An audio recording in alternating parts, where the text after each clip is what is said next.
Much of the talk after the Warriors Game 3 win, Ja Morant's knee injury. Jordan Poole grabbed Morant's right knee in the fourth quarter during a trap near half court in Golden State's 142-112 Game 3 win. Morant likely to miss Game 4 with a knee injury. Head coach Taylor Jenkins said on Sunday Ja's officially listed as doubtful. Poole called his action a basketball play, and hopefully he gets better. And, you know, we can see him out there the next game. I don't even play like that for real. That's not my type of game. Memphis coach Taylor Jenkins said, there was a grab. I'm just curious what happened. And Ja tweeted, broke the code, in reference to Steve Kerr earlier this series, then deleted it. Here's Steph on that Poole play.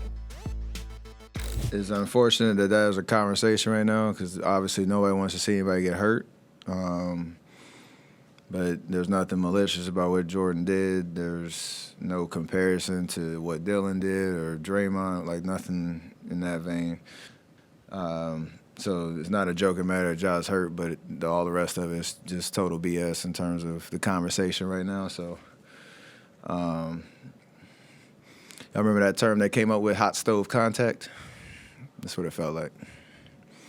Keep it moving. JJ, do you agree with Poole not getting suspended here?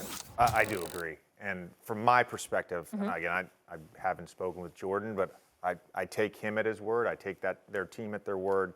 This, to me, was an unfortunate incidental play, but Jordan reaching in there for a loose ball was a basketball play. I think it's important to note as well, you know, Ja Morant had missed 9 games this spring with right knee soreness. There is another video of him hitting that right knee on Klay Thompson. So we don't know if, you know, that was necessary, that little yank. The other thing, the angle of the yank, I mean, I watched it in slow-mo a million times. Like, he's basically grabbing his shin bone, and it's a little tug. It's not, I don't know, I'm not a doctor, but I didn't see anything in this. And then unfortunately, of course, as Steph mentioned, nobody wants to see Ja get hurt. Certainly not me as a fan. I want to see the Grizzlies at full strength going against Steph and the Warriors. Couple of things. Number one, it was not a dirty play.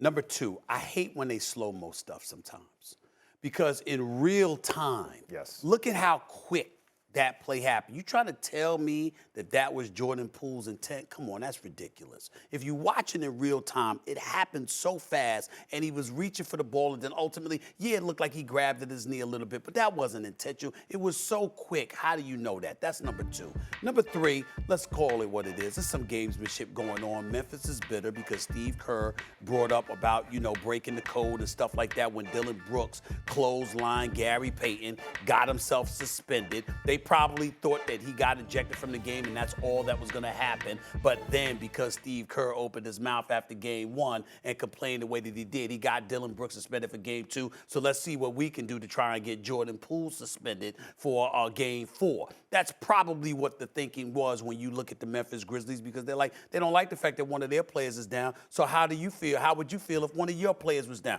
This is the kind of stuff that happens. But this is the thing that bothers me that nobody has brought up. Ja Morant is a superstar. This brother is spectacular. He's special, okay? I think he's a bigger version of Allen Iverson. Reminds me of Russell Westbrook in his earlier days, even though Russell Westbrook is still incredibly athletic. But I'm just saying the way that the fervor with which he plays, the way he attacks the basket. Some of those things that Ja Morant do, as much as we ooh and ah over it, it's not good for his long-term career. It's not good from a longevity standpoint because he's not a guy. Like, for example, Allen Iverson was a pretty durable dude. Ja Morant has missed some games. What have we marveled over?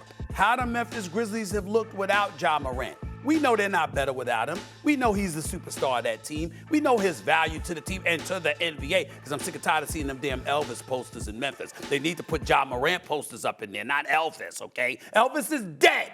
Everybody know Elvis is dead. So just let it go.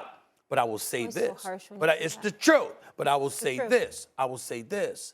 Still in all, because of the games we've seen him miss already in his young career, he might want to be careful, because some of those plays that he makes, who knows what level, what ultimately will happen to him health-wise, particularly his knees. When you see a young guy with knee injuries, I get worried, JJ. Thanks for watching ESPN on YouTube. For live streaming sports and premium content, subscribe to ESPN+.